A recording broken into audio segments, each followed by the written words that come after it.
तो लास्ट के 2 वीडियोस में मैंने आपको रोटेशनल इक्विलिब्रियम से संबंधित 6 पॉइंट्स अच्छी तरह से एक्सप्लेन करके समझा दिया था। उन 6 पॉइंट्स में हमने यह पढ़ा था कि कपल क्या होते हैं, मोमेंट ऑफ कपल क्या होते हैं, कपल के मोमेंट के डायरेक्शन को कैसे डिटरमाइन किया जाता है। उसके बाद हम लोगों ने यह पढ़ा था कि इक्विवेलेंट कपल क्या होते हैं। उसके बाद हम लोगों ने मैकेनिकल इक्विलिब्रियम का कंडीशन सीखा था और लास्ट में हम लोगों ने पॉइंट ऑफ एप्लीकेशन को कैसे कैलकुलेट किया जाता है, उसका डिफिनीशन क्या है, उसके बारे में सीखे हुए थे। क्लियर है। आज हम लोग उन्हीं 6 पॉइंट्स को लेकर के कुछ न्यूमेरिकल प्रॉब्लम्स को सॉल्व कर लेंगे ताकि मेरा कॉन्सेप्ट जो है वह एकदम से क्लियर हो जाए। क्लियर है, ठीक है। तो आइए हम लोग पहला एग्जाम्पल देखते हैं। इस एग्जाम्पल में बोला गया है कि force forming a couple are of magnitude 12 newton each and the arm of the couple is 8 metre. Clear है। Find the force of equivalent couple whose arm length is 6 metre. Clear है। तो यह जो प्रॉब्लम है यह equivalent couple के concept से related है। क्लियर है। तो आइए हम लोग इस प्रॉब्लम को सॉल्व करते हैं। इस प्रॉब्लम में बोला गया है कि एक कपल है जिसके फोर्स का जो मैग्नीट्यूड दिया गया है वो 12 न्यूटन दिया गया है। क्लियर है। तो मान लेते हैं कि ये हमारे पास एक कपल है। क्लियर है। और इस कपल पर इस डायरेक्शन में 12 न्यूटन का फोर्स लग रहा है और इस डायरेक्शन में भी 12 न्यूटन का फोर्स लग रहा है। क्लियर है, ठीक है। और इन दोनों फोर्स के बीच का जो परपेंडिकुलर डिस्टेंस है वही परपेंडिकुलर डिस्टेंस क्या कहलाता है, आर्म लेंथ कहलाता है। और आर्म लेंथ हमारे पास यहाँ पे क्या दिया गया है, आर्म लेंथ दिया गया है 8 मीटर। तो ये जो लेंथ है वह 8 मीटर दिया गया है। यानी कि इस पॉइंट को यदि हम लोग ए बोले और इस पॉइंट को हम लोग बी बोले तो ए और बी के बीच का जो परपेंडिकुलर डिस्टेंस है वो कितना दिया गया है, 8 मीटर दिया गया है। क्लियर है, ठीक है। तो और हमें यह बोला गया है कि इसके इक्विवेलेंट एक दूसरा कपल है। तो मान लेते हैं कि इसके इक्विवेलेंट जो है कि एक कपल यहां है।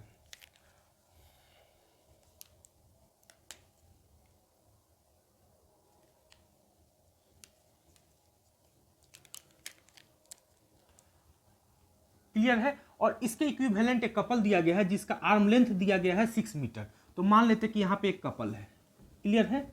और यह कपल पर इस डायरेक्शन में कोई फोर्स F लग रहा है, तो यहां पे भी इस डायरेक्शन में कोई फोर्स क्या लग रहा होगा, F ही लग रहा होगा। और इन दोनों पॉइंट्स के बीच का जो इन दोनों फोर्स के बीच का जो परपेंडिकुलर डिस्टेंस है वह हमें कितना दिया गया है, 6 मीटर दिया गया है। क्लियर है, ठीक है। तो हमें यह बोला गया है कि ये इस फोर्स का अमाउंट कैलकुलेट कीजिए। क्लियर है, ठीक है। तो यह मेरा कपल नंबर 1 है और यह मेरा क्या है, कपल नंबर 2 है। यहाँ हम लिख देते हैं, यह कपल नंबर कितना है मेरे पास, 1 है और यह कपल नंबर कितना है मेरे पास, 2 है।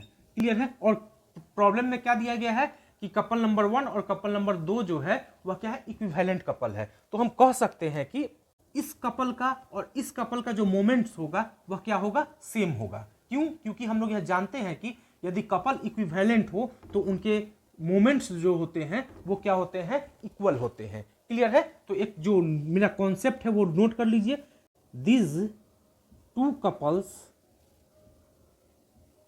Are equivalent, thus so their moments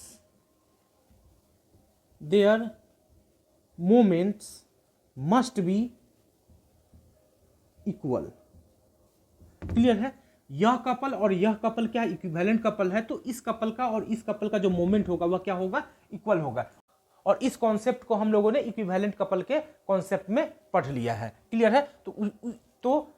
तो इसी कॉन्सेप्ट का यूज करके हम लोग इस प्रॉब्लम को सॉल्व करेंगे और एफ को आसानी से कैलकुलेट कर लेंगे। क्लियर है, ठीक है। तो इस कपल का जो मोमेंट होगा वह कितना होगा, तो moment of this couple, moment of couple, इस कपल का जो मोमेंट होगा वह कितना हो जाएगा, मोमेंट ऑफ कपल क्या होता है, किसी एक फोर्स का मैग्नीट्यूड यानी कि 12 न्यूटन इनटू दोनों फोर्स के बीच का जो परपेंडिकुलर डिस्टेंस होता है वह कितना हमारे पास है, 8 है। तो इनटू क्या लिखेंगे, 8 लिखेंगे, न्यूटन मीटर। और इस कपल के डायरेक्शन को डिटरमाइन करने के लिए हम लोग क्या करेंगे, अपने कलम को ए पॉइंट पे रखेंगे और जिधर बी पॉइंट पर जिस डायरेक्शन में फोर्स लग रहा है उस डायरेक्शन में कलम को रोटेट करेंगे। तो कलम किस डायरेक्शन में रोटेट होता हुआ हमें दिखाई देगा, एंटी क्लॉकवाइज डायरेक्शन में रोटेट करता हुआ दिखाई देगा। तो इस कपल का जो डायरेक्शन होगा वह क्या हो जाएगा, एंटी क्लॉकवाइज डायरेक्शन। तो मोमेंट ऑफ दिस कपल कितना हो जाएगा, 96 न्यूटन मीटर। सेंस क्या हो जाएगा, एंटी क्लॉकवाइज डायरेक्शन। इसे हम लोग क्या बोल देते हैं, m1 वेक्टर बोल देते हैं। मोमेंट ऑफ दिस कपल को हम लोग m1 वेक्टर बोल दिए। क्लियर है, ठीक। तो अब हम लोग इस कपल का मोमेंट निकालते हैं। तो यहां पे हम लोग क्या लिखेंगे, मोमेंट ऑफ कपल। इस कपल का जो मोमेंट होगा वह कैसे कैलकुलेट होगा, तो सिंपल सी बात है, इस कपल का जो मोमेंट होगा उसे कैलकुलेट करने के लिए हम लोग क्या करेंगे, एक फोर्स का मैग्नीट्यूड ले लेंगे। तो यहाँ पे फोर्स का जो मैग्नीट्यूड दिया गया है वह F दिया गया है। साथ ही साथ इस फोर्स और इस फोर्स के बीच का जो परपेंडिकुलर डिस्टेंस दिया गया है वह कितना दिया गया है, 6 मीटर दिया गया है। तो हम लोग गुना किससे कर देंगे, 6 से गुना कर देंगे। तो ये मेरा क्या हो जाएगा, मोमेंट ऑफ कपल हो जाएगा। और इसका यूनिट क्या होगा, न्यूटन मीटर होगा। और इस कपल का जो सेंस होगा वह किस सेंस में होगा, तो ये फिर हम लोग क्या करेंगे, इस पॉइंट पे अपने कलम को रखेंगे और दूसरा फोर्स जिस डायरेक्शन में लग रहा है उस डायरेक्शन में कलम को रोटेट कराएंगे। तो कलम किस डायरेक्शन में रोटेट कराएंगे हम लोग इस समय, एंटी क्लॉकवाइज डायरेक्शन में। तो इस समय भी कपल का जो सेंस होगा वह क्या हो जाएगा, एंटी क्लॉकवाइज डायरेक्शन में हो जाएगा। क्लियर है। यदि हम लोग इस कपल के मोमेंट को m2 बोल दे तो यहाँ पे m2 वेक्टर हमें क्या मिल जाएगा, 6F मिल जाएगा। कितना मिल जाएगा, 6F मिल जाएगा newton meter anti clockwise direction में। क्लियर है, ठीक है। तो कॉन्सेप्ट क्या कहता है कि यदि यह कपल और यह कपल इक्विवेलेंट कपल है तो यह मोमेंट और यह मोमेंट दोनों क्या हो जाएगा, सेम इक्वल हो जाएगा। तो हम लोग यहाँ पे क्या लिखेंगे, m1 वेक्टर बराबर क्या लिखेंगे, m2 वेक्टर। और दोनों का मैग्नीट्यूड अगर हम लोग लिख दे तो मोड m1 वेक्टर बराबर क्या लिख सकते हैं, मोड m2 वेक्टर लिख सकते हैं। तो हम लोग यहाँ पे कर देते हैं सॉल्व आगे। 96 m1 वेक्टर का जो मैग्नीट्यूड है वो कितना है, 96 है। तो 96 बराबर क्या लिखेंगे, 6F लिखेंगे। तो यहाँ से F हमें आसानी से कैलकुलेट होकर मिल जाएगा 96/6, तो दैट इज इक्वल टू 16। तो F कितना मिल गया, 16 न्यूटन। यानी कि इस सेकेंड कपल पर जो फोर्स होगा, सेकेंड कपल के लिए जो फोर्स होगा वो फोर्स कितना न्यूटन का होगा, 16 न्यूटन का होगा। और यही मेरा क्या आ जाएगा, आंसर आ जाएगा। क्लियर है, ठीक है। तो इक्विवेलेंट कपल पर आधारित प्रॉब्लम्स को बस इसी एक लाइन, यही जो मेरा स्टेटमेंट है, यह जो मेरा स्टेटमेंट है, इस स्टेटमेंट का यूज करके हम लोग इस पर जितने सारे प्रॉब्लम दिए जा सकते हैं सबको सॉल्व कर लेंगे। क्लियर है, ठीक है। अब हम लोग सेकेंड एग्जाम्पल लेते हैं। अब हम लोग सेकेंड प्रॉब्लम देखते हैं। इस प्रॉब्लम में बोला गया है कि determine the point of application of force when force of 20 newton and 30 newton are acting on the rod as shown in the figure. Clear है। तो यहाँ पे हमें एक फिगर दिया गया है और यह जो इस फिगर में बोला गया है कि यह AB जो है वह एक रॉड है और इस रॉड के इस M पॉइंट पे 20 न्यूटन का फोर्स लग रहा है इस डायरेक्शन में। क्लियर है। और इस N पॉइंट पे 30 न्यूटन का फोर्स लग रहा है इस डायरेक्शन में। क्लियर है, ठीक है। और यह बोला गया कि A से M के बीच का जो डिस्टेंस है वह 10 सेंटीमीटर है और M से N के बीच का जो डिस्टेंस है वह 20 सेंटीमीटर है और N से B के बीच का जो डिस्टेंस है वह 70 सेंटीमीटर है। तो हमें यह बोला गया है कि इस रॉड पे लगने वाला जो नेट फोर्स है उस नेट फोर्स का पोजीशन कैलकुलेट कीजिए इस A पॉइंट से। क्लियर है, इस A पॉइंट से इस रॉड पे लगने वाला जो नेट फोर्स है उस नेट फोर्स का पोजीशन कैलकुलेट कीजिए। क्लियर है, ठीक है। तो हम लोग करेंगे क्या, हम लोग यहाँ पे एक फ्रेश फिगर बना लेते हैं। ये मेरे पास एक रॉड है, क्लियर है, और इस रॉड के इस पॉइंट पे, इस पॉइंट को A बोला गया है और इस पॉइंट को क्या बोला गया है, B बोला गया है। क्लियर है, ठीक है। और इस रॉड के इस A पॉइंट से 10 सेंटीमीटर इधर आने पे कोई फोर्स जो है इस डायरेक्शन में लग रहा है जो रॉड के लेंथ पर क्या है, परपेंडिकुलर है। और यह कितना न्यूटन का फोर्स है, 20 न्यूटन का फोर्स है। क्लियर है, ठीक है। और यह पॉइंट क्या बोला गया, M बोला गया है। क्लियर है। साथ ही साथ इस A पॉइंट है और साथ ही साथ बोला गया कि यहाँ पे कोई N पॉइंट है, कोई दूसरा पॉइंट N है और N पॉइंट पे कोई फोर्स इस डायरेक्शन में लग रहा है और यह फोर्स कितना न्यूटन का लग रहा है, 30 न्यूटन का फोर्स लग रहा है। और यह कितने डिग्री के एंगल पे लग रहा है, 90 डिग्री के एंगल पे लग रहा है। यानी कि यह भी फोर्स इस रॉड के लेंथ पर परपेंडिकुलर है। क्लियर है। तो हमें यह बोला गया है कि इस पॉइंट से, क्लियर है, कितना डिस्टेंस पे इस रॉड पे नेट फोर्स लगेगा। क्लियर है, ठीक है। तो इस रॉड पे लगने वाला जो नेट फोर्स होगा वह कितना होगा, तो net force acting on rod is equal to कितना हो जाएगा, नीचे की ओर 30 न्यूटन है, ऊपर की ओर 20 न्यूटन है, तो नेट फोर्स कितना हो जाएगा, 10 न्यूटन हो जाएगा। क्लियर है। और यह नेट फोर्स जो होगा वह किस डायरेक्शन में होगा, नीचे की ओर होगा, यानी कि इस फोर्स के डायरेक्शन में होगा। क्लियर है, ठीक है। तो मान लेते हैं, तो हमें यह बोला गया कि यह 10 न्यूटन का फोर्स इस रॉड पे इस ए पॉइंट से कितना डिस्टेंस पे लग रहा है। क्लियर है? ठीक है, तो मान लेते हैं कि ए पॉइंट से एक्स डिस्टेंस पे कोई पॉइंट है यहाँ पे, और इस पॉइंट को हम लोग बोल देते हैं ओ पॉइंट। इस पॉइंट को हम लोग क्या बोलते हैं? ओ पॉइंट बोलते हैं। क्लियर है? और इस ओ पॉइंट पे जो नेट फोर्स लग रहा है वो इस डायरेक्शन में लगेगा। क्लियर है? और वह कितना लगेगा? 10 न्यूटन का फोर्स लगेगा। क्लियर है? यानी कि ए पॉइंट से ए और ओ के बीच का जो डिस्टेंस हमने माना है वो कितना माना है? एक्स माना है। क्लियर है? ठीक है, यानी हमने क्या माना है? ए पॉइंट से एक्स डिस्टेंस पे कोई पॉइंट ओ है, इस ओ पॉइंट पे ही यह नेट फोर्स लग रहा है। क्लियर है? क्लियर है? तो हमें एक्चुअल में क्या कैलकुलेट करना होगा? ये एक्स का वैल्यू कैलकुलेट करना है। क्लियर है? ठीक, तो इस एक्स के वैल्यू को हम लोग कैसे कैलकुलेट करेंगे? तो लास्ट वीडियो में जो हम लोगों ने छठा पॉइंट पढ़ा था उसमें क्या पढ़ा था? Point of application of force. और हम लोगों ने वहां पे एक डिफिनीशन पढ़ा था कि जिस पॉइंट के अबाउट सभी फोर्सेस का टॉर्क 0 हो जाता है उसी पॉइंट को बोलते हैं point of application of force. Clear है? तो यहाँ पे यह जो मेरा ओ पॉइंट है, यही मेरा ओ पॉइंट क्या है? Point of application of force है। तो इस पॉइंट के अबाउट सभी फोर्सेस का जो टॉर्क होगा वह कितना होगा? 0 होगा। क्लियर है? तो अकॉर्डिंग टू कॉन्सेप्ट हम लोग यहाँ लिख सकते हैं, अकॉर्डिंग टू कॉन्सेप्ट हम लोग क्या लिख सकते हैं? Torque about point O is equal to क्या हो जाएगा? 0 हो जाएगा। क्लियर है? अगर ओ पॉइंट मेरा क्या है? Point of application of force है, point of application of force है, तो इस ओ पॉइंट के अबाउट जितने सारे फोर्स लग रहे होंगे सभी फोर्स का टॉर्क कितना हो जाएगा? 0 हो जाएगा। क्लियर है? ठीक है, बस अब हम लोग इस प्रॉब्लम को आसानी से सॉल्व कर लेंगे। तो बस अब हम लोग इस प्रॉब्लम को आसानी से सॉल्व कर लेंगे और एक्स का वैल्यू कैलकुलेट कर लेंगे। क्लियर है? तो आइए हम लोग एक्स का वैल्यू कैलकुलेट करते हैं। तो इस ओ पॉइंट के अबाउट इस 20 न्यूटन का जो टॉर्क होगा वह कितना होगा? 20 इंटू इस ओ पॉइंट से इस एम पॉइंट के बीच का जो परपेंडिकुलर डिस्टेंस है वह कितना है? ये डिस्टेंस है। और यह डिस्टेंस हम लोग कैसे कैलकुलेट करेंगे? तो यह पूरा डिस्टेंस हमारे पास x है और a से लेके m के बीच का जो डिस्टेंस दिया गया है वह 10 सेंटीमीटर दिया गया है। यह मेरा कितना सेंटीमीटर है? 10 सेंटीमीटर है। तो यह डिस्टेंस कितना हो जाएगा? यहाँ से यहाँ तक का यह जो डिस्टेंस होगा यह कितना हो जाएगा? x माइनस 10 सेंटीमीटर हो जाएगा। x माइनस कितना हो जाएगा? 10 सेंटीमीटर हो जाएगा। अगर x को हम लोग सेंटीमीटर में माने हैं तो x माइनस 10 सेंटीमीटर हो जाएगा। तो इसको हम लोग जब मीटर में कन्वर्ट करेंगे तो क्या लिखेंगे? x/10/100 मीटर हो जाएगा। क्लियर है? ठीक है, यानी कि m और o के बीच का जो परपेंडिकुलर डिस्टेंस होगा वह कितना होगा? x-10/100 metre. x किस चीज में माने हैं? सेंटीमीटर में माने हैं हम लोग। क्लियर है? तो हम लोग यहाँ क्या लिखेंगे? x-10/100। क्लियर है? और इसका सेंस क्या हो जाएगा? तो इसका सेंस हम लोग आराम से देखते हैं। इस ओ पॉइंट पर अपना कलम रखेंगे और यह 20 न्यूटन का फोर्स ऊपर की ओर है। किधर है? इस डायरेक्शन में है। तो हम लोग कलम को इस डायरेक्शन में रोटेट करेंगे। यह कलम किस डायरेक्शन में रोटेट होगा? किस सेंस में रोटेट हो रहा है? क्लॉकवाइज सेंस में रोटेट हो रहा है। इस समय जो डायरेक्शन होगा वह क्या हो जाएगा? क्लॉकवाइज सेंस में हो जाएगा। क्लियर है? ठीक है, प्लस अब हम लोग क्या निकालेंगे? इस पॉइंट के अबाउट इस 30 न्यूटन फोर्स का हम लोग टॉर्क निकालेंगे। क्लियर है? तो इस पॉइंट के अबाउट इस 30 न्यूटन का जो टॉर्क होगा वह कितना हो जाएगा? तो हम लोग क्या लिखेंगे? 30 इंटू इस एन और ओ के बीच का जो यह परपेंडिकुलर डिस्टेंस होगा, इस एन और ओ के बीच का यह जो परपेंडिकुलर डिस्टेंस होगा, यह परपेंडिकुलर डिस्टेंस कितना होगा? तो यहां से यहां तक का डिस्टेंस x दिया गया है और यहां से यहां तक का डिस्टेंस हमारे पास कितना हो जाएगा? a और n के बीच का जो डिस्टेंस होगा वह कितना हो जाएगा? यहां से यहां तक हमारे पास 10 सेंटीमीटर है और यहां से यहां तक हमारे पास कितना सेंटीमीटर है? 20 सेंटीमीटर है। तो यहां से यहां तक का जो डिस्टेंस है वह कितना सेंटीमीटर हो गया?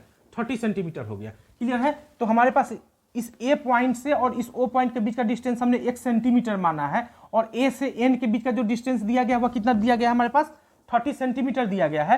तो इस एन और ओ के बीच का जो डिस्टेंस होगा वह कितना हो जाएगा? x माइनस 30 सेंटीमीटर में हो जाएगा।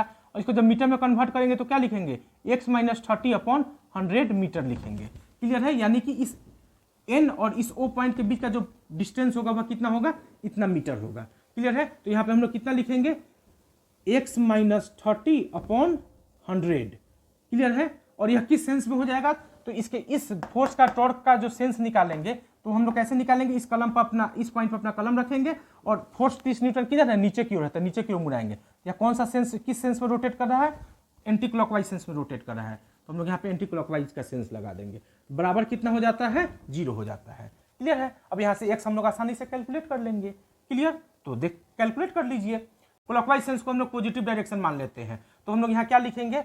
20 इंटू x माइनस 10/100 या पॉजिटिव हो गया, प्लस यहाँ यह एंटी क्लॉकवाइज डायरेक्शन में है तो यहाँ पे हम लोग क्या कौन सा सिंबल लेंगे?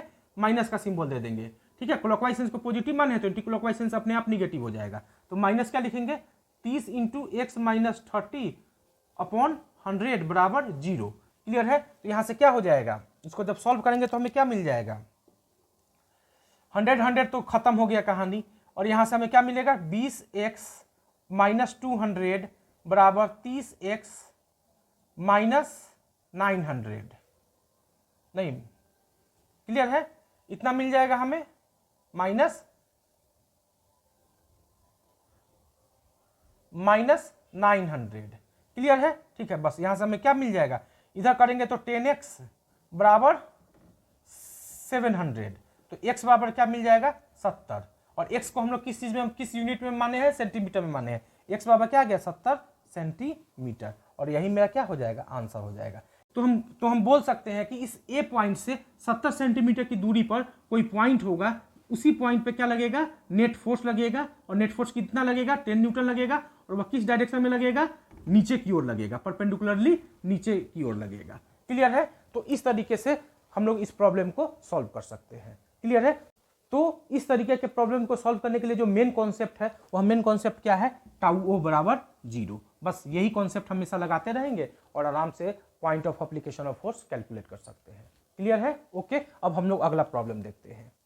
अब हम लोग तीसरा प्रॉब्लम देखते हैं। इस प्रॉब्लम में बोला गया है कि determine the point of application of force when forces are acting on the rod as shown in the figure.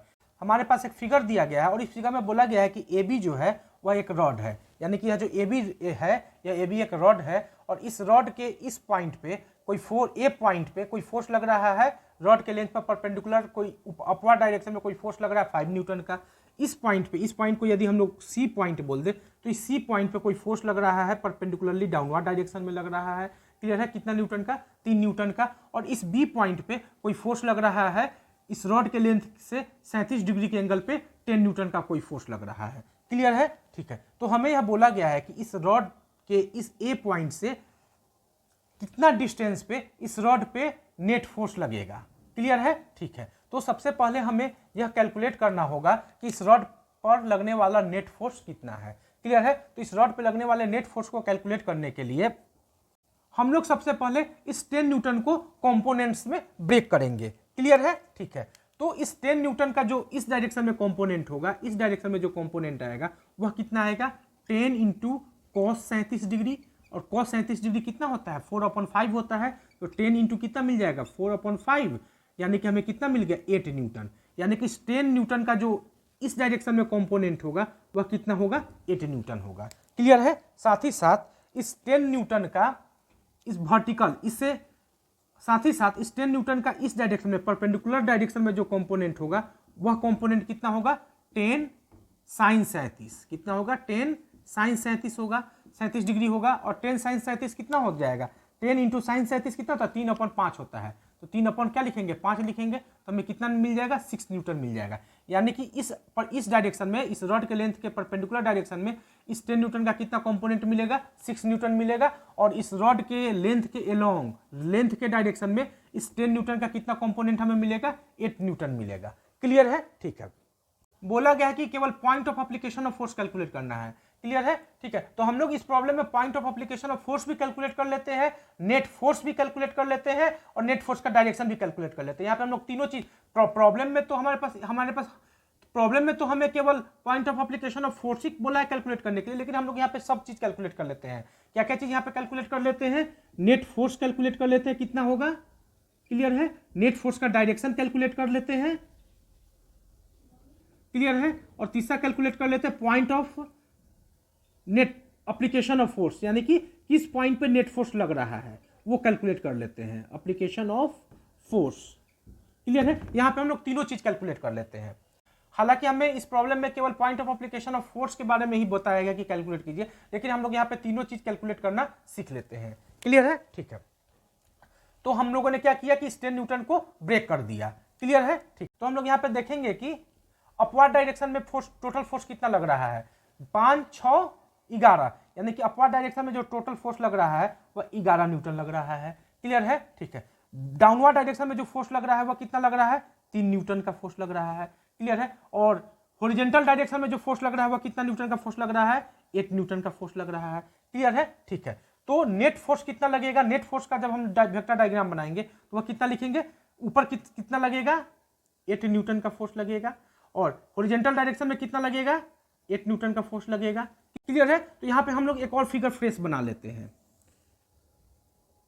ये मेरे पास एक रॉड था ए बी, क्लियर है, और इस रॉड के इस पॉइंट पे कोई फोर्स लग रहा था, इधर कितना न्यूटन का, 5 न्यूटन का लग रहा था, और रॉड के इस पॉइंट पे कोई फोर्स लग रहा था, इधर 10 न्यूटन का फोर्स लग रहा था, और यहाँ पे कितना न्यूटन का फोर्स लग रहा था, इधर 3 न्यूटन का फोर्स लग रहा था। यह कितना डिग्री के एंगल पे लग रहा था, 37 डिग्री के रॉड के साथ 37 डिग्री के एंगल पे लग रहा था। क्लियर है, ठीक है। तो हमें इस फोर्स का और इस फोर्स का जो इक्विवेलेंट फोर्स मिला वह कितना मिला, अपवर्ड डायरेक्शन में 8 न्यूटन मिला और हॉरिजॉन्टल डायरेक्शन में भी 8 न्यूटन मिला। तो मान लेते हैं कि इस पॉइंट पे, मान लेते हैं कि इस रॉड के किसी पॉइंट पे, इसी पॉइंट पे कोई एक पॉइंट चूज कर ली, हो सकता है कि रॉड के हम लोग बाहर भी चूज कर सकते हैं और रॉड पर भी चूज कर सकते हैं, या चूंकि point of application of force जो होता है वह एक इमेजिनरी कॉन्सेप्ट है, वह ऑब्जेक्ट पर भी हो सकता है और ऑब्जेक्ट के बाहर भी हो सकता है। क्लियर है, ठीक है। लेकिन हम लोग प्रॉब्लम को सॉल्व करने के लिए मान लेते हैं कि इस पॉइंट पे ही इन सभी फोर्सेस का नेट फोर्स काम कर रहा है। क्लियर है, ठीक है। तो इस पॉइंट को हम लोग बोल देते हैं ओ पॉइंट, इस पॉइंट को हम लोग क्या बोल देते हैं, ओ पॉइंट बोल देते हैं। क्लियर है, ठीक है। तो ओ पॉइंट पर जो नेट फोर्स लगेगा वह किस किस डायरेक्शन में लगेगा, एक अपवर्ड डायरेक्शन में फोर्स लगेगा 8 न्यूटन का, और दूसरा किस डायरेक्शन में फोर्स लगेगा, इस डायरेक्शन में फोर्स लगेगा कितना न्यूटन का, 8 न्यूटन का फोर्स लगेगा। क्लियर है, ठीक है। तो यह मेरा ओ पॉइंट है, यही ओ पॉइंट क्या कहलाएगा, point of application of force कहलाएगा। यही ओ पॉइंट जो है वही क्या है, point of application of force है। क्लियर है, ठीक, क्लियर है। तो इस ओ पॉइंट पे नेट फोर्स कितना लगेगा, तो जो नेट फोर्स लगेगा वो ये मान लेते हैं, और यह नेट फोर्स कितना हो जाएगा, यहां पे हम लोग कैलकुलेट कर लेते हैं। यह जो नेट फोर्स होगा वह कितना होगा, 8 स्क्वायर प्लस 8 स्क्वायर होगा, और वह हो कितना जाएगा, 8√2 आ जाएगा, 8√2 नेट फोर्स लगेगा। क्लियर है, यानी कि इस पॉइंट पे जो नेट फोर्स लगेगा वह कितना लगेगा, 8√2 लगेगा, और वह कितना डिग्री के एंगल पे होगा। जब हम लोग एंगल कैलकुलेट करेंगे तो यह एंगल कितना डिग्री का मिल जाएगा, मान लेते हैं यह एंगल थीटा है, तो tan थीटा बराबर हम लोग क्या लिखेंगे, 8/8, 8/8 यानी कि 1, यानी कि थीटा बराबर हमें कितना मिल जाएगा, 45 डिग्री मिल जाएगा। क्लियर है, यानी कि जो रिजल्टेंट फोर्स होगा, यानी कि इस रॉड पे लगने वाला जो नेट फोर्स होगा वह कितना का हो, कितना नेट फोर्स जो होगा वह कितना होगा, 8√2 न्यूटन होगा, और वह कितना डिग्री के एंगल पे लगेगा, रॉड के लेंथ से 45 डिग्री के एंगल पे लगेगा। क्लियर है, तो ये दोनों प्रॉब्लम को हम लोगों ने सॉल्व कर लिया। क्लियर है, नेट फोर्स का अमाउंट कितना हो जाएगा, 8√2 न्यूटन, और डायरेक्शन क्या हो जाएगा, रॉड के एट 45 डिग्री, रॉड के लेंथ के साथ कितना डिग्री के एंगल पे होगा, 45 degree with rod at an angle, हम लोग क्या लिखेंगे, at an angle 45 degree with rod. Clear है, यह नेट फोर्स जो होगा रॉड के लेंथ किससे, रॉड के साथ 45 डिग्री के एंगल पे लगेगा। क्लियर है, ठीक है। लेकिन क्लियर है, ठीक है, लेकिन हमें इस प्रॉब्लम में कैलकुलेट करने के लिए क्या बोला है, कैलकुलेट करने के लिए बोला गया point of application of force. Clear है, तो हमें केवल कैलकुलेट करना था point of application of force, लेकिन हमने यहाँ पे नेट फोर्स भी कैलकुलेट करना सिखा दिया, नेट फोर्स का डायरेक्शन भी कैलकुलेट करना सिखा दिया। क्लियर है, ये भी आपसे पूछा जा सकता है। क्लियर है, ठीक है। तो अब हम लोग अपने प्रॉब्लम पे आ जाते हैं। हमें कैलकुलेट क्या करना है, point of application of force calculate करना है। तो मान लेते हैं कि इस पॉइंट से x डिस्टेंस पे, x सेंटीमीटर डिस्टेंस पे ये point of application of force है, तो हमें एक्चुअली यह x कैलकुलेट करना है। क्लियर है, ठीक है। तो हम लोगों ने तो point of application of force के कॉन्सेप्ट में हम लोगों ने क्या पढ़ा है कि point of application of force के अबाउट जितने सारे फोर्स होते हैं, सभी फोर्स का जो टॉर्क होता है वह टॉर्क कितना होता है, 0 होता है। क्लियर है, यानी कि इस ओ पॉइंट के अबाउट जितने सारे फोर्स है, सभी फोर्स का टॉर्क कितना होगा, 0 होगा। तो हम लोग क्या लिखेंगे कॉन्सेप्ट के अनुसार, टाउ ओ बराबर 0 लिखेंगे। क्लियर है, बस अब हम मेरा प्रॉब्लम सॉल्व हो गया। क्लियर है, ठीक है। तो हम लोग इस ओ पॉइंट के अबाउट सभी फोर्स का टॉर्क लिख देंगे, तो हमें आसानी से यह x कैलकुलेट होके मिल जाएगा। क्लियर है, तो आइए हम लोग कैलकुलेट करते हैं। इस ओ पॉइंट के अबाउट इस 5 न्यूटन का जो टॉर्क होगा वह कितना हो जाएगा, 5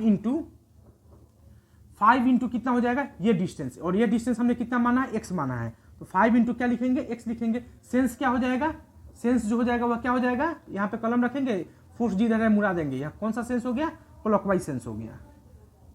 क्लियर है, प्लस इस O पॉइंट के अबाउट इस 3 न्यूटन का टॉर्क कैलकुलेट करते हैं। तो इस 3 न्यूटन का इस O पॉइंट के अबाउट जो टॉर्क होगा वह कितना हो जाएगा, 3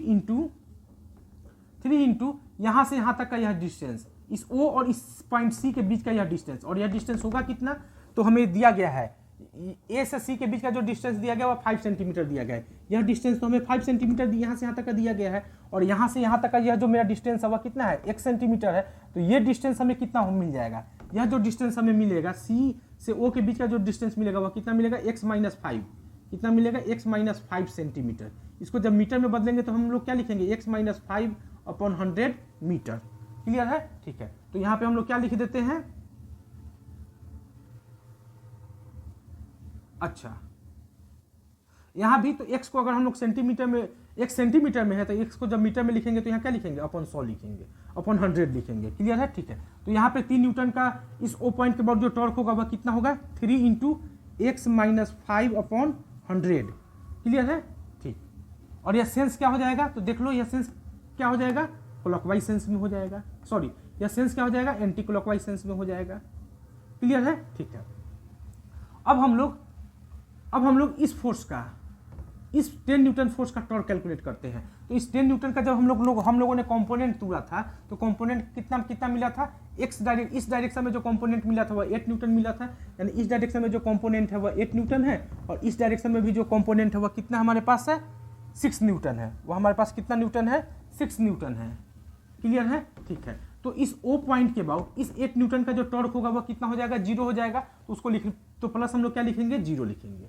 क्लियर है, ठीक है। फिर प्लस, अब इस O पॉइंट के अबाउट इस 6 न्यूटन का जो टॉर्क होगा वह कितना होगा, इस O पॉइंट के अबाउट इस 6 न्यूटन का जो टॉर्क होगा वह कितना होगा, तो 6 इंटू यहाँ से यहाँ तक का डिस्टेंस, और यहाँ से यहाँ तक का यह डिस्टेंस होगा कितना, तो यह डिस्टेंस होगा कितना, तो हम लोग यहाँ देख रहे हैं कि A से लेकर B के बीच का जो डिस्टेंस है 5 सेंटीमीटर प्लस 5 सेंटीमीटर 10 सेंटीमीटर है, यानी कि यहाँ से A से और B के बीच का जो डिस्टेंस हमारे पास है वह 10 सेंटीमीटर है। क्लियर है, जबकि A से O के बीच का जो डिस्टेंस दिया गया है वह x दिया गया है।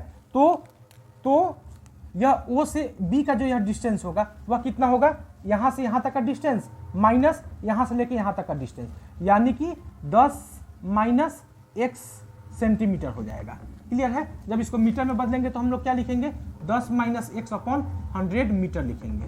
क्लियर है, ठीक है। तो यहाँ पे हम लोग कितना लिख दे, 6 इंटू 10 माइनस x/100, और यह हो कितना, क्लियर है, ठीक है, क्लियर, ठीक। और यह होगा कितना, यह किसके इक्वल होगा, 0 के इक्वल होगा। क्यों, क्योंकि टाउ बराबर क्या होता है, 0, यानी कि इस O पॉइंट के अबाउट टॉर्क कितना होता है, 0 होता है, तो बराबर क्या कर देंगे, 0 कर देंगे। बस इसको सॉल्व कर देते हैं, हमारे पास आंसर मिल जाएगा। क्लियर है, ठीक है। तो हम लोग सॉल्व करते हैं, हम इसको मिटा दे रहे हैं, अब इसको सॉल्व करते हैं। मान लेते हैं कि इस समय कोई एक सेंस को पॉजिटिव मान लो, एक दूसरे सेंस को निगेटिव मान लो। मान लेते हैं कि हमारे पास क्लॉकवाइज सेंस जो है वह पॉजिटिव है, तो हम लोग क्या लिखेंगे, 5x/100 प्लस में हो जाएगा, प्लस, तो यह एंटी क्लॉकवाइज डायरेक्शन में यह टॉर्क है, इसको हम लोग निगेटिव लिखेंगे, तो हम लोग क्या लिखेंगे, माइनस, यहाँ प्लस को नहीं लिखेंगे, यहाँ माइनस लिखेंगे, 3 इंटू x-5/100।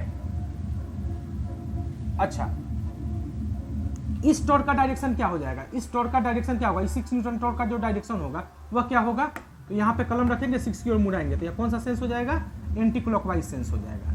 क्लियर है, ठीक है। तो प्लस यहाँ 0 है तो 0 लिख दिए, और यह एंटी क्लॉकवाइज सेंस में है तो अभी क्या हम लोग लिखेंगे, निगेटिव लिखेंगे, क्योंकि ये क्लॉकवाइज को पॉजिटिव माने तो एंटी क्लॉकवाइज क्या हो जाएगा, निगेटिव हो जाएगा। तो माइनस क्या लिखेंगे, 6 इंटू 10 माइनस x/100 बराबर 0। बस, तो 100 उधर जाके 0 हो गया, यहाँ से हमें क्या मिलेगा, 5x minus 3x plus 5 minus 60 plus 6x बराबर 0। सॉल्व करते हैं तो 6, 5, 11 में से 3 गया 8x, यानी क्या मिलेगा, 8x मिलेगा। क्लियर है, और इधर में क्या मिल जाएगा, यहाँ पे हमें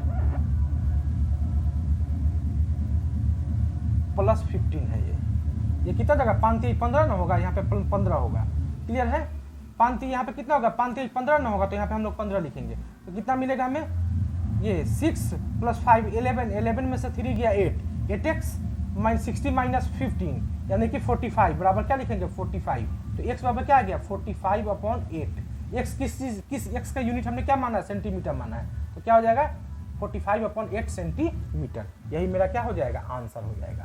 क्लियर है, यानी कि ए पॉइंट से 45/8 यानी कि लगभग कितना जाएगा, 8 5 40 बराबर, हम लोग इसको जब डिसिमल में बदलेंगे तो कितना लिखेंगे, 8 5 40 5 0 50 8 6 48 5.6 सेंटीमीटर आएगा। ठीक है, क्लियर है। तो हम कह सकते हैं कि ए पॉइंट से यह जो मेरा point of application of force है वह कितना डिस्टेंस पे होगा, 45/8 सेंटीमीटर या 5.6 सेंटीमीटर की दूरी पे होगा ये पॉइंट। क्लियर है, और इस पॉइंट पे नेट फोर्स कितना लगेगा, 8√2 न्यूटन लगेगा, और इस नेट फोर्स इस रॉड के साथ कितना डिग्री के एंगल पे होगा, 45 डिग्री के एंगल पे होगा। क्लियर है, तो आपसे कुछ भी पूछा जा सकता है, हो सकता है कि केवल नेट फोर्स पूछ दे तो आसानी से कैलकुलेट कर लेंगे, डायरेक्शन पूछ दे तो भी आसानी से कैलकुलेट कर लेंगे, और हो सकता है कि अभी पूछ दे point of application of force पूछ दे तो भी हम लोग आसानी से कैलकुलेट कर सकते हैं। क्लियर है, तो कॉन्सेप्ट मेरा क्या होगा कि point of application of force के अबाउट नेट टॉर्क क्या कर देना होगा, 0 कर देना होगा। तो हम लोग चौथा प्रॉब्लम सॉल्व करते हैं। यह काफी इजी प्रॉब्लम है और कॉन्सेप्चुअल प्रॉब्लम है, इसीलिए आप इसे काफी ध्यान से देखिएगा। क्लियर है, ठीक है।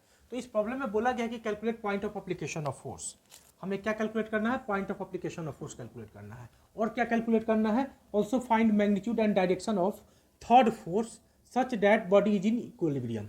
और हमें यह बोला गया है कि इस बॉडी पर तीसरा फोर्स हम लोग कहाँ लगाएं और कितना लगाएं कि यह बॉडी इक्विलिब्रियम में हो। क्लियर है, ठीक है। तो point of application of force तो कैलकुलेट करना हम लोग सीख चुके हैं।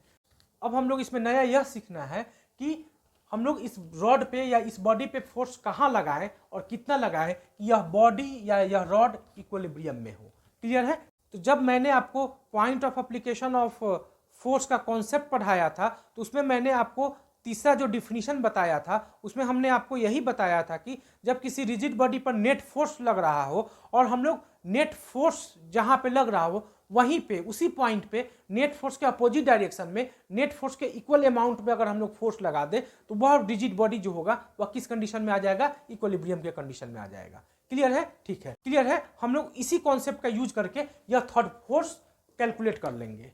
क्लियर है, ठीक है। तो उस कॉन्सेप्ट को हम एक बार और रिपीट कर देते हैं। मान लेते हैं कि ये हमारे पास एक रॉड है और इस रॉड पे हमने एक फोर्स इधर F1 लगाया और हमने दूसरा फोर्स इधर F2 लगाया। क्लियर है, तो इन दोनों फोर्स का जो नेट फोर्स होगा वह कहीं ना कहीं लगेगा। मान लेते हैं कि इस पॉइंट पे नेट फोर्स लगेगा और इस नेट फोर्स कितना लगेगा, इस पॉइंट पे F1 + F2 लगेगा। क्लियर है, ठीक है। तो हम लोग इस नेट फोर्स के इक्वल अमाउंट में यदि नेट फोर्स के जस्ट अपोजिट डायरेक्शन में हम लोग फोर्स लगा दे F1 + F2 इक्वल फोर्स लगा दे तो यह जो रॉड होगा, यह जो बॉडी होगा वह किस कंडीशन में आ जाएगा, इक्विलिब्रियम के कंडीशन में आ जाएगा। क्लियर है, ठीक है। यानी कि किसी रिजिड बॉडी को हमें इक्विलिब्रियम के कंडीशन में रखना है तो हम लोग क्या करेंगे, जिस पॉइंट पे नेट फोर्स लग रहा है तो नेट फोर्स के इक्वल अमाउंट में नेट फोर्स के डायरेक्शन के जस्ट अपोजिट डायरेक्शन में हम लोग सेम फोर्स लगा देंगे तो वह रिजिड बॉडी किस कंडीशन में आ जाएगा, इक्विलिब्रियम के कंडीशन में आ जाएगा। और हम लोग इसी कॉन्सेप्ट का यूज करके इस थर्ड फोर्स को कैलकुलेट कर लेंगे। क्लियर है, ठीक है। तो क्लियर है, ठीक है। तो आइए हम लोग अब इस प्रॉब्लम को सॉल्व करते हैं। तो सबसे पहले हम लोग इस प्रॉब्लम में कैलकुलेट कर लेते हैं point of application of force. Clear है, ठीक है। तो सबसे पहले हम लोग करेंगे क्या, इस 10 न्यूटन को कंपोनेंट्स में ब्रेक करेंगे। तो इस 10 न्यूटन का जो एक कंपोनेंट आएगा वो हमें इस डायरेक्शन में आएगा और यह कंपोनेंट कितना होगा, 10 cos 37 डिग्री होगा।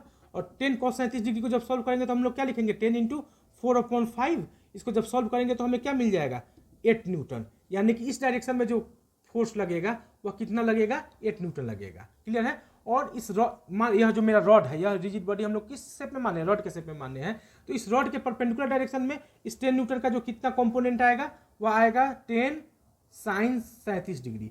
और sin 37 का वैल्यू कितना था, 3/5 होता है। तो हम लोग कितना लिखेंगे, 3/5 लिखेंगे। 10 × 3/5 लिखेंगे तो हमें कितना मिल जाएगा, 5 दूनी 10, 6 न्यूटन मिल जाएगा। यानी कि इस डायरेक्शन में रॉड के लेंथ के परपेंडिकुलर डायरेक्शन में फोर्स, इस फोर्स का कंपोनेंट कितना हो जाएगा, 6 न्यूटन हो जाएगा। क्लियर है, ठीक है। अब हम लोग यदि इस रॉड पे लगने वाले नेट फोर्स को कैलकुलेट करना चाहेंगे तो नेट फोर्स हमें कितना मिलेगा। तो इस रॉड पे लगने वाला अपवर्ड डायरेक्शन में जो फोर्स है वो कौन कौन सा फोर्स है, 10 न्यूटन है और 6 न्यूटन है। तो अपवर्ड डायरेक्शन में जो नेट फोर्स लगेगा वो कितना लगेगा, अपवर्ड डायरेक्शन में 16 न्यूटन लगेगा। क्लियर है? ठीक। और इस रॉड के लेंथ के अलोंग कितना फोर्स लग रहा है हमें? 8 न्यूटन लग रहा है। किस डायरेक्शन में लग रहा है? इस डायरेक्शन में लग रहा है। तो इस डायरेक्शन में रॉड के लेंथ के अलोंग कितना फोर्स लग रहा है हमारे पास? 8 न्यूटन का फोर्स लग रहा है। क्लियर है? ठीक है। तो इस रॉड पर लगने वाला जो नेट फोर्स होगा वह कितना होगा? कुछ इतना ही होगा। क्लियर है? तो मान लेते हैं कि इस पॉइंट पे इस रॉड के इस रॉड को हम लोग बोल देते हैं, ए बी मेरा रॉड है। हम लोग इस रॉड पर एक पॉइंट चूज करते हैं और इस पॉइंट को बोल देते हैं सी। इस पॉइंट को हम लोग कितना बोल देते हैं? सी बोल देते हैं। क्लियर है? ठीक है। तो इस सी पॉइंट पे ही मान लेते हैं कि इस रॉड का पॉइंट ऑफ एप्लीकेशन है, यानी कि इस सी पॉइंट पे ही रॉड पर नेट फोर्स लग रहा है। क्लियर है? ठीक है। तो रॉड पे लगने वाला जो नेट फोर्स है वह किस किस डायरेक्शन में है? एक जो नेट फोर्स है वह इस डायरेक्शन में है और यह कितना है? 16 न्यूटन है। और दूसरा जो नेट फोर्स है वह किस डायरेक्शन में है? हॉरिजॉन्टल डायरेक्शन में है, इस डायरेक्शन में है। और यह कितना न्यूटन है? 8 न्यूटन है। क्लियर है? ठीक है। ठीक है। तो इस रॉड पे लगने वाला जो नेट फोर्स होगा उसका मैग्नीट्यूड कितना हो जाएगा? ये मैग्नीट्यूड हो जाएगा। और इस मैग्नीट्यूड को हम लोग निकालेंगे कैसे? यह जो मेरा रॉड पे लगने वाला जो नेट फोर्स का मैग्नीट्यूड होगा वह किस डायरेक्शन में होगा? इस डायरेक्शन में होगा। और वह होगा कितना, उसे हम लोग कैसे कैलकुलेट करेंगे?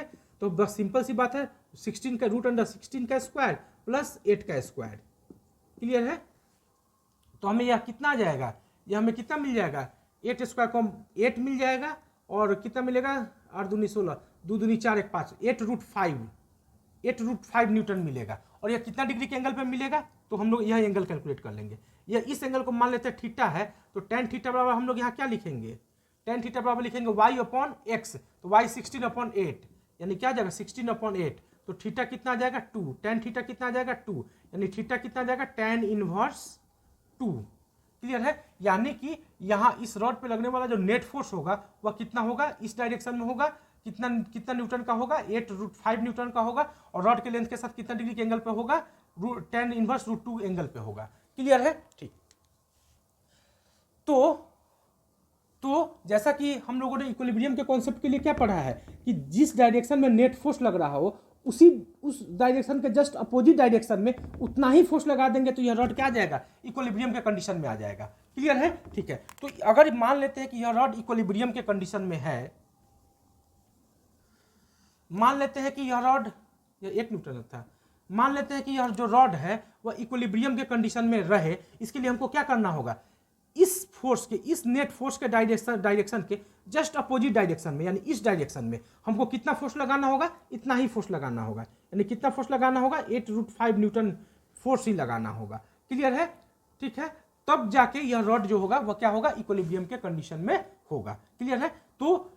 तो थर्ड फोर्स कितना लगेगा कि यह रॉड इक्विलिब्रियम के कंडीशन में आ जाए? 8 √5 न्यूटन लगेगा। और वह किस डायरेक्शन में लगेगा? तो वह जो होगा, यह एंगल थीटा है तो यह भी एंगल कितना आ जाएगा? थीटा आ जाएगा। और थीटा हमारे पास कितना है? tan इनवर्स √2 है। tan इनवर्स कितना है? 2 है। तो कितना डिग्री के एंगल पे लगेगा? tan इनवर्स 2 डिग्री के एंगल पे अगर हम लोग 8 √5 न्यूटन का फोर्स लगा देंगे तो यह रॉड किस कंडीशन में आ जाएगा? इक्विलिब्रियम के कंडीशन में आ जाएगा। क्लियर है? ठीक है। तो मेरा यह जो पार्ट है, इस प्रॉब्लम का यह जो पार्ट है, magnitude and direction of third force such that body is in equilibrium, body equilibrium में आ जाए, तो हमने उसको सॉल्व कर लिया। तो थर्ड फोर्स का मैग्नीट्यूड कितना होगा? Magnitude of third force such that वो body is in equilibrium is equal to 8 √5 newton. कितना डिग्री के एंगल पे होगा? tan इनवर्स √2 डिग्री के एंगल पे होगा। एट tan इनवर्स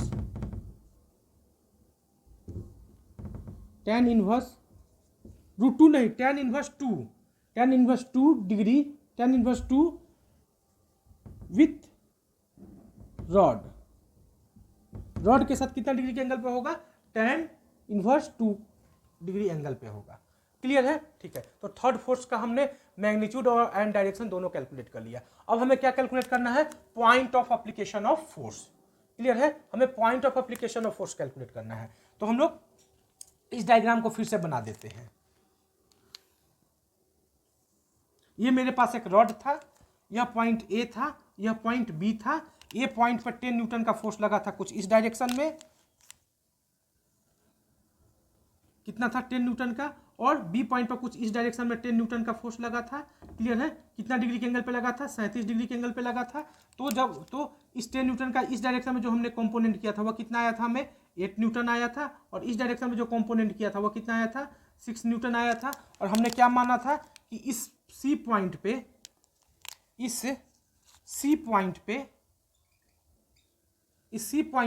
क्या लग रहा है, नेट फोर्स लग रहा है। क्लियर है, तो इस सी पॉइंट ही मेरा क्या है, point of application of force है। जब सी पॉइंट ही मेरा क्या है, point of application of force है। तो हमें ए से यह सी का डिस्टेंस कैलकुलेट करना था।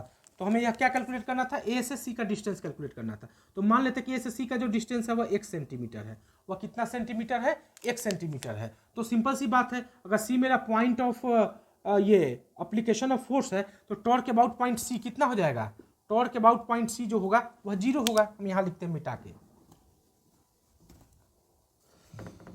क्लियर है, तो टॉर्क अबाउट पॉइंट सी जो होगा वह कितना होगा, 0 होगा। क्लियर है, ठीक। तो टॉर्क यानी कि हम सी पॉइंट के अबाउट जितने सारे फोर्स लग रहे हैं सभी फोर्स का टॉर्क निकाल देते हैं और वह 0 के इक्वल कर देते हैं, तो हमें क्या मिल जाएगा, आसानी से x मिल जाएगा। क्लियर है, ठीक है। तो इस सी पॉइंट के अबाउट इस 10 न्यूटन का जो टॉर्क होगा वह कितना होगा, 10 इंटू एक्स अपॉन 100। 100 क्यों किए, x को जब मीटर में बदलेंगे तो x अपॉन 100 हो जाएगा ना। क्लियर है, तो 10 इंटू एक्स अपॉन 100, और सेंस कौन सा हो जाएगा, क्लॉकवाइज सेंस में हो जाएगा। क्लियर है, प्लस इस फोर्स का अब हम लोग टॉर्क कैलकुलेट करेंगे। तो इस फोर्स का टॉर्क को कैलकुलेट करने के लिए हम लोग क्या करेंगे, इस फोर्स का टॉर्क कैलकुलेट कर लेंगे और फिर इस फोर्स का टॉर्क कैलकुलेट कर लेंगे। क्लियर है, ठीक है। तो इस 8 न्यूटन फोर्स का जो टॉर्क होगा वह कितना होगा, सी के अबाउट 0 होगा। क्यों, क्योंकि 8 न्यूटन का जो फोर्स है वह सी से गुजरता हुआ हमें दिखाई दे रहा है। तो इसी पॉइंट के अबाउट 8 न्यूटन का टॉर्क 0 हो जाएगा। क्लियर है, ठीक है। और इसी पॉइंट के अबाउट इस 6 न्यूटन का जो टॉर्क होगा वह कितना होगा, 6 इंटू सी से बी का डिस्टेंस। क्लियर है, तो सी से बी का जो डिस्टेंस होगा वह कितना होगा, ए से बी का डिस्टेंस हमें कितना दिया गया है, 10 सेंटीमीटर दिया गया है। यहाँ से यहाँ तक का डिस्टेंस 10 सेंटीमीटर है और यहाँ से यहाँ तक का डिस्टेंस 1 सेंटीमीटर है। तो यहाँ सी से बी का जो डिस्टेंस होगा वह कितना हो जाएगा, 10 माइनस 1 सेंटीमीटर हो जाएगा। जब इसको मीटर में बदलेंगे तो क्या हो जाएगा, ये 10 माइनस एक्स अपॉन 100 मीटर आ जाएगा। क्लियर है, तो यहाँ पे हम लोग क्या लिखेंगे, 10 माइनस एक्स अपॉन 100 लिखेंगे। क्लियर है, और इसका सेंस क्या हो जाएगा, तो यहाँ पे अपना कलम रखेंगे और फोर्स 6 न्यूटन ऊपर की ओर है तो मुड़ाएंगे तो यह कलम किस डायरेक्शन में मुड़ेगा, एंटी क्लॉकवाइज डायरेक्शन में मुड़ेगा। क्लियर है, और यह किसके इक्वल हो जाएगा, 0 के इक्वल हो जाएगा। क्लियर है, तो इसमें एंटी क्लॉकवाइज को पॉजिटिव मान लेते हैं, क्लॉकवाइज को पॉजिटिव मान लेते हैं तो एंटी क्लॉकवाइज अपने आप क्या हो जाएगा, निगेटिव हो जाएगा। क्लियर है, तो जब इसको सॉल्व करेंगे तो हम लोग क्या लिखेंगे, 10x अपॉन 100, और चूंकि यह एंटी क्लॉकवाइज डायरेक्शन में है तो हम लोग इसको क्या लिखेंगे, निगेटिव में लिखेंगे। 6 इंटू 10 माइनस एक्स अपॉन 100 बराबर क्या लिख देंगे, 0। क्लियर है, 100 जाकर उधर 0 हो जाएगा तो हमें मिलेगा कितना, 10x बराबर 60 माइनस 6x। क्लियर है, तो 16x बराबर क्या मिल गया, 60। तो x बराबर क्या मिल जाएगा, 60 अपॉन 16। 4 चौका 16, 4 से 4 15 चौका 60, यानी कि 15/4 सेंटीमीटर। यानी कि यह जो point of application of force होगा वह कितना डिस्टेंस पे होगा, यहाँ से 15/4 सेंटीमीटर के डिस्टेंस पे होगा। क्लियर है, ठीक है। तो यही मेरा क्या आ जाएगा, आंसर आ जाएगा।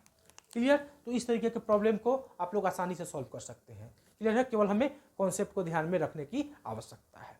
Clear, okay. अब हम लोग इसी तरह का एक और प्रॉब्लम सॉल्व कर लेते हैं ताकि मेरा कॉन्सेप्ट और ज़्यादा क्लियर हो जाए। क्लियर है, ठीक है। तो इस प्रॉब्लम में भी बोला गया कि calculate point of application of force, also find magnitude oblique direction of thought force such that body is in equilibrium. Clear है, ठीक। तो इस प्रॉब्लम में बोला गया है कि ए बी एक रॉड है और इस रॉड के ए पॉइंट पे 10√2 न्यूटन का फोर्स 45 डिग्री के एंगल पे लग रहा है। क्लियर है, और बी पॉइंट पे 20√2 न्यूटन का फोर्स 45 डिग्री के एंगल पर ही लग रहा है। और इस रॉड का जो लंबाई दिया गया, लेंथ दिया गया, वो 10 सेंटीमीटर दिया गया है। और हमें यह बोला गया कि इस रॉड पे तीसरा फोर्स कहाँ लगाए ताकि यह रॉड इक्विलिब्रियम के कंडीशन में आ जाए। क्लियर है, ठीक है। तो मेरा जो पिछला वाला कॉन्सेप्ट है वही उसी कॉन्सेप्ट का यूज करके हम लोग इस प्रॉब्लम को सॉल्व करेंगे। क्लियर है, ठीक है। तो हम लोग सबसे पहले करेंगे क्या, इन दोनों फोर्सेस को कंपोनेंट्स में ब्रेक करेंगे। क्लियर है, जब हम लोग इस 10√2 का जो कंपोनेंट करेंगे तो एक कंपोनेंट हमें इस रॉड के लेंथ के लॉन्ग मिलेगा इस डायरेक्शन में, और यह कंपोनेंट कितना मिलेगा 10√2 इंटू कॉस 45 डिग्री। कॉस 45 कितना होता है 1/√2 होता है, तो हमें कितना मिल गया 10 न्यूटन मिल गया इस डायरेक्शन में। और इस डायरेक्शन में भी हमें कितना फोर्स कंपोनेंट मिलेगा, तो कितना मिलेगा 10√2 साइन 45 डिग्री। साइन 45 डिग्री भी कितना होता है 1/√2 होता है, तो हमें कितना मिलेगा 10 न्यूटन का फोर्स इस डायरेक्शन में भी मिलेगा। क्लियर है, ठीक है। इस पॉइंट पे अगर हम लोग देखेंगे और इस फोर्स को जब हम लोग कंपोनेंट में ब्रेक करेंगे तो हमें क्या मिलेगा, इस डायरेक्शन में कंपोनेंट मिलेगा, और वह कंपोनेंट कितना होगा 20√2 न्यू इंटू कॉस 45 होगा। और कॉस 45 कितना होता है 1/√2 होता है, तो हमें क्या मिल जाएगा 20 न्यूटन मिल जाएगा। क्लियर है, ठीक है। और इस डायरेक्शन में हम लोग को एक कंपोनेंट मिलेगा, और यह कंपोनेंट कितना मिलेगा 20√2 साइन 45 डिग्री मिलेगा। साइन 45 कितना होता है 1/√2 होता है, तो इस डायरेक्शन में भी हमें कंपोनेंट कितना मिलेगा 20 न्यूटन मिलेगा। क्लियर है, ठीक है। तो हम लोग यह देख रहे हैं कि इस AB रॉड पे, तो हम लोग यह देख रहे हैं कि AB रॉड पे अपवर्ड डायरेक्शन में कौन कौन सा फोर्स लग रहा है। एक फोर्स इधर लग रहा है 10 न्यूटन का, और एक फोर्स इधर लग रहा है 20 न्यूटन का। क्लियर है। और हॉरिजॉन्टल डायरेक्शन में कौन सा फोर्स लग रहा है, एक फोर्स इधर लग रहा है 10√2 न्यूटन का, सॉरी इधर फोर्स कितना लग रहा है 10 न्यूटन का फोर्स लग रहा है, और इधर कितना फोर्स लग रहा है यहाँ पे 20 न्यूटन का फोर्स लग रहा है। क्लियर है, ठीक है। तो टोटल अपवर्ड डायरेक्शन में जो लगने वाला टोटल अपवर्ड डायरेक्शन में नेट फोर्स कितना लगेगा, तो 10 + 20 कितना हो जाएगा 30 न्यूटन अपवर्ड डायरेक्शन में नेट फोर्स लगेगा। और हॉरिजॉन्टल डायरेक्शन में नेट फोर्स किधर लगेगा 20 - 10, ये दोनों फोर्स एक दूसरे का अपोजिट है तो माइनस हो जाएगा, तो 20 - 10 करेंगे तो हमें कितना मिल जाएगा 10 मिल जाएगा। यानी कि इस डायरेक्शन में हमें एक फोर्स मिलेगा 10 न्यूटन का। क्लियर है, यानी कि इस रॉड पे अपवर्ड डायरेक्शन में फोर्स कितना लगेगा 30 न्यूटन का लगेगा, और हॉरिजॉन्टल डायरेक्शन में फोर्स कितना लगेगा 10 न्यूटन का लगेगा। क्लियर है, तो मान लेते हैं कि यह जो फोर्स लग रहा है वह इस पॉइंट पे लग रहा है, इस पॉइंट को हम लोग सी पॉइंट बोल देते हैं। तो सी पॉइंट पर अपवर्ड डायरेक्शन में फोर्स कितना लगेगा 30 न्यूटन का लगेगा, और हॉरिजॉन्टल डायरेक्शन में फोर्स कितना लगेगा, तो हॉरिजॉन्टल डायरेक्शन में इस डायरेक्शन में लग रहा है, और इस डायरेक्शन में फोर्स कितना लगेगा 10 न्यूटन का लगेगा। और यही मेरा क्या यही और इन दोनों का जो रिजल्टेंट होगा वह कितना हो जाएगा √30 का स्क्वायर प्लस 10 का स्क्वायर, √30 का स्क्वायर प्लस 10 का स्क्वायर, तो 3 × 900 प्लस 100, यानी कि 1000 का कितना हो जाएगा 1000 का जो रूट करेंगे तो हमें कितना मिल जाएगा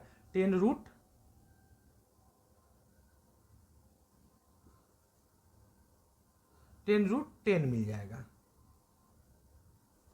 कितना मिल जाएगा 10√10 न्यूटन। क्लियर है, यानी कि इस सी पॉइंट पे जो मेरा क्या होगा point of application of force होगा, इस फोर्स पे जो नेट फोर्स लगेगा वह कितना लगेगा 10√10 न्यूटन लगेगा। क्लियर है, और यह कितना डिग्री के एंगल पे लगेगा, तो अगर इस एंगल को थीटा मान ले, इस एंगल को हम लोग क्या मान लेते हैं थीटा मान लेते हैं। क्लियर है, तो tan थीटा हम लोग निकालेंगे तो कितना निकल जाएगा, यहाँ पे हम लोग निकाल देते हैं tan थीटा बराबर क्या निकल जाएगा 30/10, तो थीटा बराबर क्या आ जाएगा tan इनवर्स 3। कितना डिग्री के एंगल पे यह नेट फोर्स लगेगा, यह नेट फोर्स जो 10√10 न्यूटन लगेगा वह कितना डिग्री के एंगल पे लगेगा tan इनवर्स 3 डिग्री एंगल पे लगेगा। क्लियर है, ठीक है। तो हमें क्या बोला गया है कि find the magnitude and direction of third force such that body is in equilibrium.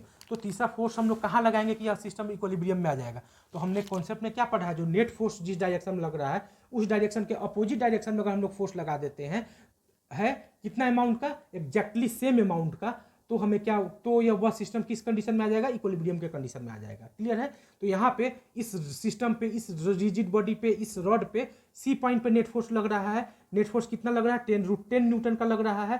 किस डायरेक्शन में लग रहा है, रॉड के लेंथ रॉड के साथ tan इनवर्स 3 डिग्री एंगल पे लग रहा है। तो जस्ट इस नेट फोर्स के अपोजिट डायरेक्शन में अगर हम लोग फोर्स लगा दे कितना अमाउंट का सेम अमाउंट का, यानी कि 10√10 न्यूटन का फोर्स लगा दे कितना डिग्री के एंगल पे थीटा डिग्री के ही एंगल पे, यानी कि कितना एंगल पे tan इनवर्स 3 एंगल पे ही लगा दे, तो यह सिस्टम यह रॉड किस कंडीशन में आ जाएगा इक्विलिब्रियम के कंडीशन में आ जाएगा। क्लियर है, तो मैग्नीट्यूड ऑफ थर्ड फोर्स कितना हो गया 10√2, मैग्नीट्यूड ऑफ थर्ड फोर्स कितना हो जाएगा 10√10 न्यूटन हो जाएगा। क्लियर है, ठीक है। कितना डिग्री के एंगल पे होगा tan इनवर्स एंगल कितना होगा tan इनवर्स 3 होगा। क्लियर है, तो ये मेरा इस पार्ट का आंसर हो गया।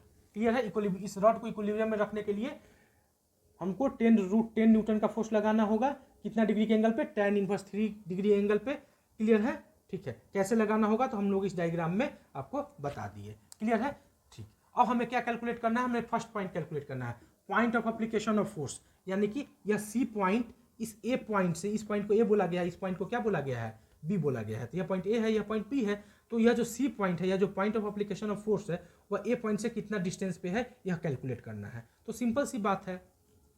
तो यह फिगर काफ़ी हौच पौच हो गया, तो हम लोग एक फ्रेश फिगर बना देते हैं। ये मेरे पास एक रॉड है, अपवर्ड डायरेक्शन में 10 न्यूटन का यहाँ फोर्स लग रहा है, और इस डायरेक्शन में जो है कितना न्यूटन का फोर्स लग रहा है? इस डायरेक्शन में भी 10 न्यूटन का फोर्स लग रहा है। क्लियर है। यहाँ पे अपवर्ड डायरेक्शन में लग रहा है 20 न्यूटन का फोर्स, और इस डायरेक्शन में भी कितना न्यूटन का फोर्स लग रहा है? 20 न्यूटन का ही फोर्स लग रहा है। क्लियर है, ठीक है। और यहाँ पॉइंट ए है, यहाँ पॉइंट बी है, और दो ए और से बी के बीच का जो डिस्टेंस दिया गया है वह कितना दिया गया है? 10 सेंटीमीटर दिया गया है। क्लियर है, ठीक है। तो नेट फोर्स कहाँ लग रहा था हमारे पास? हमने क्या माना था? नेट फोर्स सी पॉइंट पे लग रहा है, तो यह मेरा सी पॉइंट है। क्लियर है। और सी पॉइंट पर जो नेट फोर्स लग रहा है, यह मेरा सी पॉइंट है। क्लियर है। सी पॉइंट पर नेट फोर्स कितना लग रहा है हमने कैलकुलेट कर लिया, उसको यहाँ पे दर्शाने की जरूरत नहीं है। यह मेरा सी पॉइंट क्या है? नेट फोर्स इसी सी पॉइंट पे लग रहा है। क्लियर है। तो सी जो मेरा पॉइंट होगा भाई क्या होगा? Point of application of force होगा। क्लियर है। तो जब C point of application of force है तो टॉर्क अबाउट पॉइंट सी क्या हो जाता है? 0 हो जाता है। ये हम लोग कॉन्सेप्ट पढ़ चुके हैं। तो बस करना क्या है? कुछ नहीं करना है। टॉर्क सी पॉइंट के अबाउट सभी फोर्सेस का टॉर्क कैलकुलेट कर देना है। तो हमें आसानी से ए से यह जो सी पॉइंट है कितना डिस्टेंस पे होगा पता चल जाएगा। मान लेते हैं कि ए से सी जो है वह 1 सेंटीमीटर के डिस्टेंस पे है। कितना सेंटीमीटर के डिस्टेंस पे है? 1 सेंटीमीटर के डिस्टेंस पे है। क्लियर है। तो सी पॉइंट के अबाउट इस 10 न्यूटन का जो फोर्स होगा, तो सी पॉइंट के अबाउट इस 10 न्यूटन का जो टॉर्क होगा वह कितना होगा? 10 इंटू एक्स अपॉन 100। इसको मीटर में कन्वर्ट किया है, एक्स को मीटर में कन्वर्ट करेंगे तो एक्स अपॉन 100 लिखेंगे, और सेंस क्या हो जाएगा? क्लॉकवाइज सेंस हो जाएगा। क्लियर है। इस 10 न्यूटन का जो टॉर्क आएगा वह कितना आ जाएगा? इसी पॉइंट के अबाउट 0 आ जाएगा। क्लियर है, ठीक है। इस 20 न्यूटन का जो टॉर्क होगा इसी पॉइंट के अबाउट वह भी कितना हो जाएगा? 0 हो जाएगा। क्लियर है। और इसी पॉइंट के अबाउट इस 20 न्यूटन का जो टॉर्क होगा वह कितना हो जाएगा? 20 इंटू यहाँ से यहाँ तक का डिस्टेंस। तो यहाँ से ए से बी का जो डिस्टेंस है वह 10 सेंटीमीटर है, तो सी से बी का जो डिस्टेंस होगा वह कितना हो जाएगा? 10 माइनस 1 सेंटीमीटर आ जाएगा। जब इसको मीटर में बदलेंगे तो क्या लिखेंगे? 10 माइनस 1 अपॉन 100 मीटर लिखेंगे। क्लियर है, ठीक है। तो 20 इंटू कितना लिखें? 10 माइनस 1 अपॉन 100 लिखेंगे। सेंस क्या हो जाएगा? एंटी क्लॉकवाइज सेंस हो जाएगा। बराबर क्या लिख देंगे? 0। बस सॉल्व कर देंगे तो एक समय मिल जाएगा। क्लियर है। मान लेते हैं कि क्लॉकवाइज सेंस पॉजिटिव है और एंटी क्लॉकवाइज सेंस निगेटिव है, तो यह कितना मिल जाएगा? 10x upon 100 minus 20 into 10 minus x upon 100 बराबर 0। 100 जाके उधर 0 हो गया, इधर 10x, तो हमें क्या मिलेगा फाइनली? 10x माइनस बराबर 10x बराबर कितना मिलेगा? 200 माइनस 20x। क्लियर है। तो कितना मिल गया? 30x बराबर 200। तो x बराबर हमें यहाँ पे फाइनली कितना मिल जाएगा? 200 अपॉन 30। तो ये कैंसिल आउट हो जाएगा, तो 20 अपॉन 3 सेंटीमीटर, यानी कि ए से जो सी का जो डिस्टेंस होगा वह कितना होगा? 20/3 सेंटीमीटर होगा। क्लियर है। थर्ड फोर्स हम लोग कहाँ लगाएंगे? इसी पॉइंट पे लगाएंगे, यानी कि ए पॉइंट से कितना डिस्टेंस पर थर्ड फोर्स लगाएंगे हम लोग? 20/3 सेंटीमीटर डिस्टेंस पे लगाएंगे। और वह कितना लगाएंगे? यदि हम लोग 10√10 न्यूटन 10⁻³ डिग्री के एंगल पे लगाते हैं तो यह सिस्टम इक्विलिब्रियम में आ जाएगा। तो इस तरीके से हम लोग point of application of force तथा थर्ड फोर्स हम लोग कहाँ लगाए कि सिस्टम इक्विलिब्रियम में हो, जैसे इस तरह के प्रॉब्लम्स को आसानी से सॉल्व कर लेंगे। क्लियर है, ठीक है। तो अब हम लोग अगला प्रॉब्लम देखते हैं।